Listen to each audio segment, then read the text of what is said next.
작년 고금리 경기 침체, 전세 사기로 또 경매 매물들이 쏟아져 나왔죠. 매물도 많고 가격도 저렴하다 보니 내 집 마련 노리시는 분들에게는 또 절호의 기회로 주목받고 있습니다. 네, 수많은 매물들 속에서 나에게 딱 맞는 경매 물건 어떻게 찾을 수 있을까요? 경매 길잡이 설춘환 교수님 모시고 매물 찾는 노하우 알아보겠습니다. 어서 오세요, 교수님. 어서 오세요. 네, 안녕하세요. 네. 작년 마지막 방송에서 우리 교수님 2024년 그래 올해가 경매 전성 시대가 될 것이다 이런 말씀도 주셨어요. 새해 들어서 어떻게 경매 시장 분위기 어떻습니다? 네, 일단 경매 시장에서도 연초 효과가 좀 나타나고 있다. 이렇게 좀 보시면 좋을 것 연초 같은데. 효과? 네, 그러니까 많은 분들이 연초에 좀 내가 투자를 잘해서 올 한 해 수익을 좀 극대화하겠다. 이런 분들이 상당히 많아지면서 실제로 주위에 많은 부동산 투자자분들이 경매를 통해서 최근에 이제 싸게 내 집 마련하겠다. 또 재테크 투자를 하겠다라고 하는 분들이 상당히 많이 증가하고 있는 것 같습니다. 1월 효과 결국 경매 시장이 뭐 활발하게 돌아간다 이렇게 보면 되겠네요. 네, 맞습니다. 그래서 네. 경매 물건도 증가하고 경매 투자자분도 어허, 상당히 증가하고 예. 있다. 이렇게 좀 보시면 좋을 것 같고. 특히 이제 1월에 서울을 포함한 수도권 아파트 경매에서 최저가보다 이제 시세가 많이 저렴한 물건들이 상당히 많이 낙찰이 되었다라고 하는 점이 있는데 지난 금요일까지 즉 이제 올해 한 2주가 지났는데요. 서울의 아파트에 약 25건이 낙찰됐습니다. 근데 아파트의 경쟁률이 무려 11대 1을 기록했고요. 예. 낙찰가율도 88.65%를 기록했습니다. 최근 3개월 동안의 입찰 경쟁률이 한 6.5대 1 정도였거든요. 네. 그렇다라고 본다면 거의 뭐 2배 이상 상승했다라고 하는 점이 있었고 낙찰가율도 이제 82.14%에서 약 6.6% 상승을 했다. 그래서 연초에 경매 시장의 분위기는 상당히 좋은 것 같고요. 늘 말씀을 드리지만 우리 이제 경매 투자자 입장에서는 이렇게 이제 시장이 좀 불황이고 또 이제 불확실할 때 경매의 또 최고의 적기가 아닌가 그런 생각이 들고 어쨌든 이런 상황에서는 그럼에도 불구하고 가격에 대한 리스크를 회피해야 되는 거니까 네. 시세보다는 못해도 한 15에서 20% 정도 싸게 낙찰을 받는 것이 어떨까라고 하는 점이 있고요. 더불어서 마지막으로 올해는 좀 많은 투자자분들이 아파트만을 좀 고집하지 말고 다양한 투자 종목, 이를테면 뭐 토지, 다가구, 오피스텔 같은 입지도 좋고 가격이 싼. 예. 저도 이제 얼마 전에 그 김포하고 성북구하고 마포를 다녀왔거든요. 예. 그러면 이제 아파트도 싼 게 좋았지만 토지나 다가구 주택도 상당히 매력적인 물건들이 많았다. 그래서 좀 현장에 좀 임장도 많이 가셔가지고 예. 그런 투자의 종목도 다양화했으면 좋겠다 그런 생각이 듭니다. 올해 그러면은 첫 경매 이루어지면서 낙찰된 곳들 상황도 궁금한데 어떤 매물들이 주인을 찾았나요? 네, 일단 최저가가 시세보다 싼 매물들이 일단 네. 새로운 주인을 찾았다 이렇게 좀 보시면 좋은데 오늘 이제 첫 번째 물건은 강남구 도곡동의 도곡 넥슬 아파트입니다. 여기 이제 공급 면적 26평형 아파트인데 전용 면적은 18.14평. 감정가가 19억 원이었는데 한 번 유찰돼서 최저가가 15억 2천만 원. 이게 16층에 위치한 아파트입니다. 이 아파트는 선순위 임차인이 보증금이 10억 5천만 원 있어서 문제가 있을 것처럼 보였지만 이제 배당 요구를 해서 배당을 다 받아서 전혀 문제가 없다. 낙찰가는 17억 2천만 원. 낙찰가율은 90%고요. 입찰 경쟁률은 16대 1입니다. 실제 이 아파트는 작년 10월 달에 13층이 21억 5천, 그다음에 19층이 12월 달에 21억 5천에 낙찰 매매가 됐었기 때문에 시세 대비는 한 20% 정도 저렴하게 낙찰을 받았다. 낙찰을 잘 받은 것 같습니다. 두 번째 물건은 경기도 안산의 단원구 근린주택입니다. 죄송합니다. 이 근린주택은 토지 면적이 약 90평, 건물의 전용 면적이 연면적이 약 147평. 이 물건은 감정가가 28억인데요. 세 번 유찰돼서 최저가가 9억 원대. 그래서 실제로 조회수가 엄청 많았던 물건이고 저한테도 세 분 정도가 네. 상담 문의가 왔던 그런 물건입니다. 경쟁률은 17대 1이었고요. 14억 정도에 낙찰돼서 낙찰가율은 49.16%.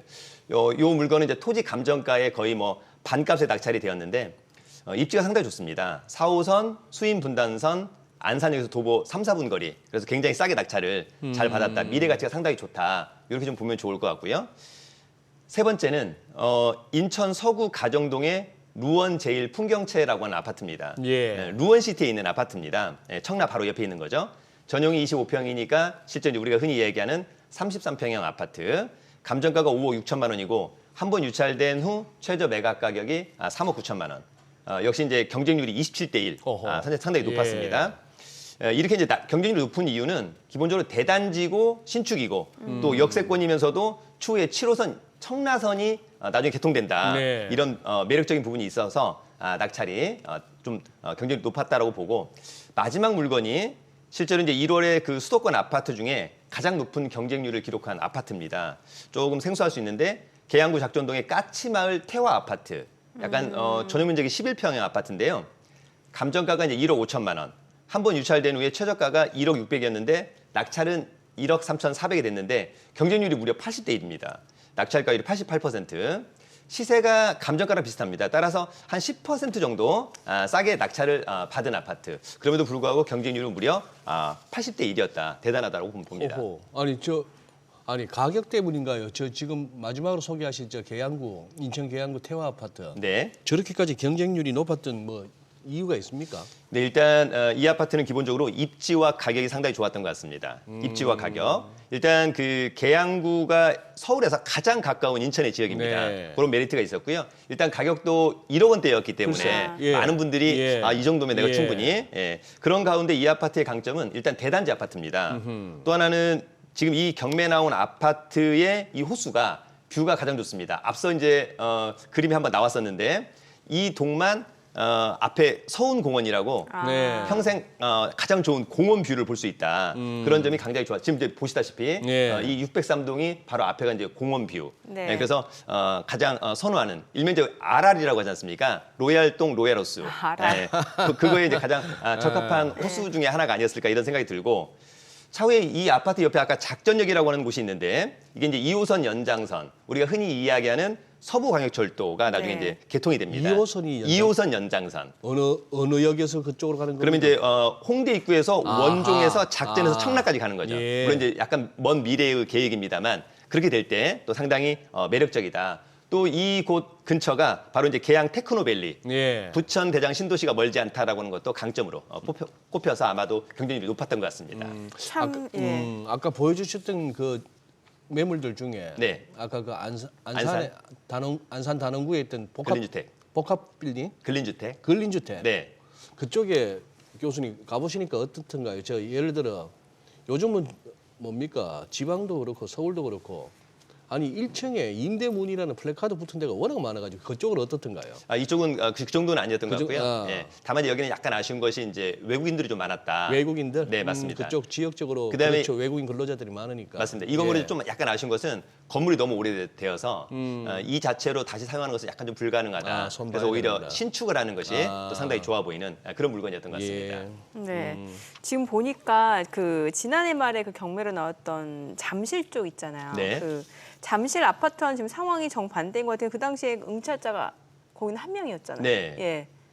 그러면 이제 일단 그 지금 앵커님께서 말씀하신 것처럼 일단 입찰 경쟁률이 1대 1인 것은 맞습니다. 네네. 작년 이제 12월 11일 송파구 잠실동에 엘리트 우리가 이제 엘리트 하면 엘스 리센츠 트리지움 아파트를 이제 따서 엘리트라고 하는 건데 그중에 이제 트리지움 아파트가 33평형 아파트가 감정가 19억 6천만 원에서 신건에서 나와서 네. 단독으로 20억 4천만 원에 낙찰됐습니다. 시세는 23억 원이었던 거니까 실수요자 입장에서는 한 10% 정도 저렴하게 낙찰이 되었다.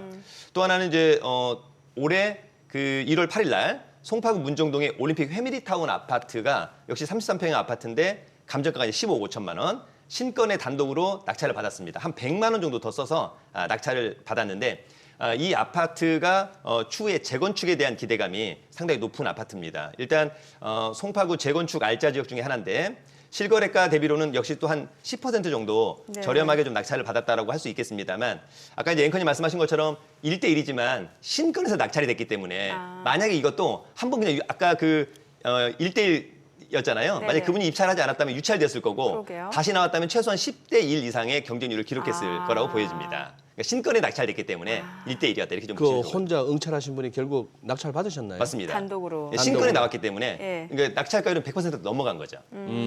그러네요. 일단 뭐 저 같은 경우에도 신건 같은 경우에는 별로 관심이 없거든요.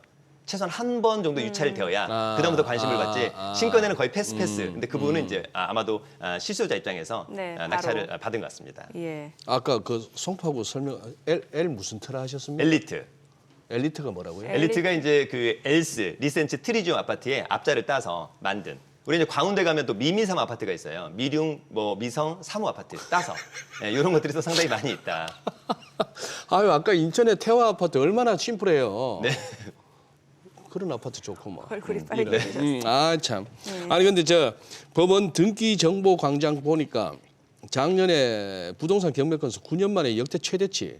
이 말은 매물도 엄청나고 네. 또 많은 분들이 또 경매 시장에 관심도 가졌다 이렇게 보이는데 이 중에 이제 인기 있는 것과 없는 것이 또 갈린다면서요. 네, 맞습니다.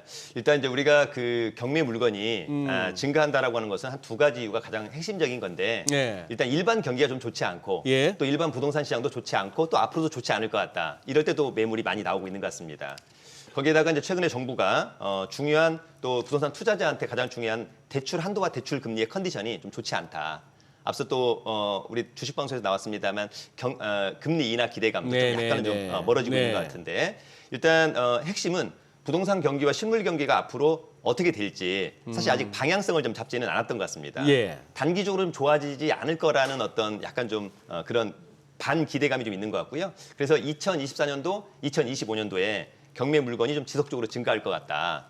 그럼에도 불구하고 어쨌거나 우리는 입지가 좋으면서도 시세가 저렴한 그런 아파트, 예. 이를테면 그런 것들에 좀 집중을 하면 좋을 것 같다라고 하는 생각이 들고요.